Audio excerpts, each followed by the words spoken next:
Chairman of the House of Representatives Committee on Constitutional Review, Hon Benjamin Kalu, has said that none of the proposals received for the creation of 31 new states met the constitutional requirements. This is also as the Deputy Speaker also revealed that the Parliament has received over 200 bills seeking the alterations of the 1999 Constitution of Nigeria as amended. Kalu made the revelation Friday at the commencement of a two-day retreat for members of the Constitution Review Committee of the House holding at Ekotebene, Akwa Ibom State. The Deputy Speaker, who is also the chairman of the committee, said that the bills reflect the collective commitment to refining governance in Nigeria, with some of them progressing to the second reading stage and others remaining at the first reading at the moment.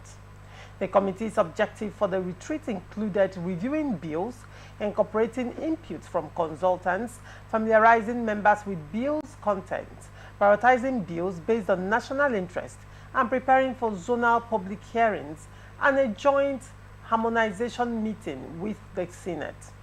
The bills, already categorized into thematic areas, are aimed at addressing a wide range of issues, including federal structure and power devolution, local government autonomy, public revenue, fiscal federation, revenue allocation, and electoral reforms.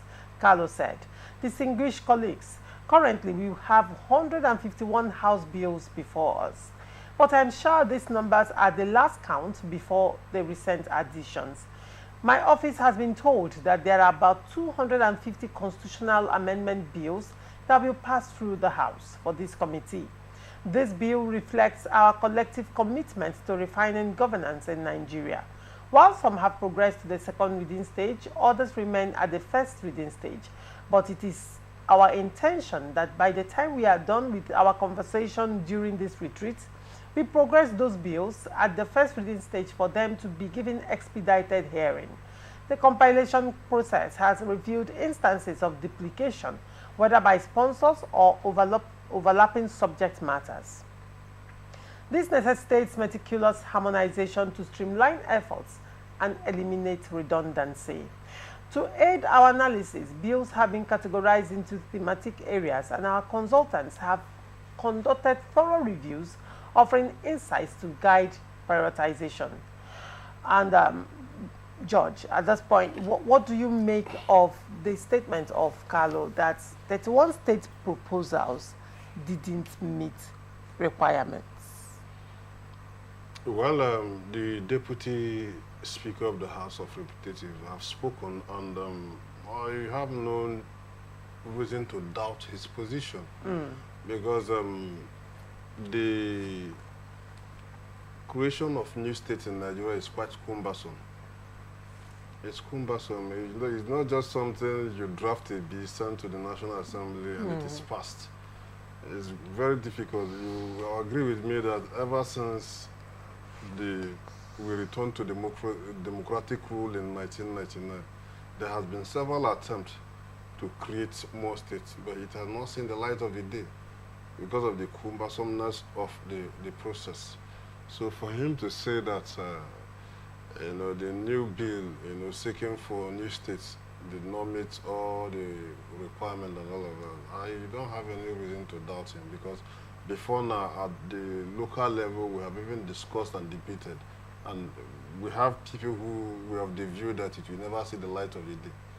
So it also corroborates what the Deputy Speaker has just said.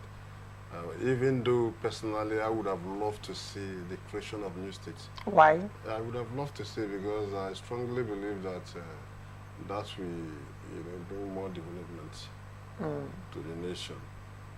This agitation during elections and all of that will reduce the bill, because carving out states would have removed some persons into new states that will have the same political power and structure, like the other states that we are part of, those who are managing that and all of that. So it will help develop. Imagine where a new state is created out of River State. What that means is that we'll build new city states from the new state that will come up. Interesting. A new state coming from Imo State. What that means is that that area that has not seen much of development will now begin to see development. More persons will be elected into offices. more persons will bring their experience to bear. You understand? So the issue of what they call it, how viable these states will be in terms of finance and all of that. I still do not share the argument by some persons that the current ones, the 36 states that we have now, are not even viable. That creating more will make it more worsened. I don't want to believe in that. I don't want to believe in that. I strongly believe that every state in this federation have what it takes to take care of themselves and even more. But the challenge is that due to the way things are today, everybody is dependent on the central government. All the money you realize, at the national level goes to one post from where they now share. So it now makes most of the state to be lazy, not to think. Meanwhile, they have resources, mineral resources, and otherwise that can help them grow as a state. So if we begin to have that,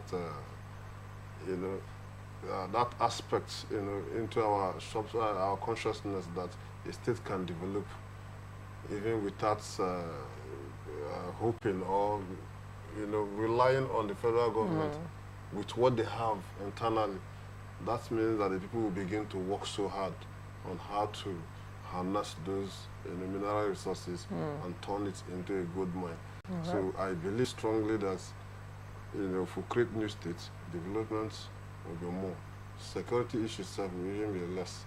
All these some of the agitations you see as a result of people who are trying to get something for themselves, who believe that they have a lot contributing to the central force, but the political power to dispense this patronage and cause development even to the area where some of these things are coming out from are not there. So by the time you create a new state, you'd have reduced the number of persons who are looking forward to some of all these things. That's my own personal view.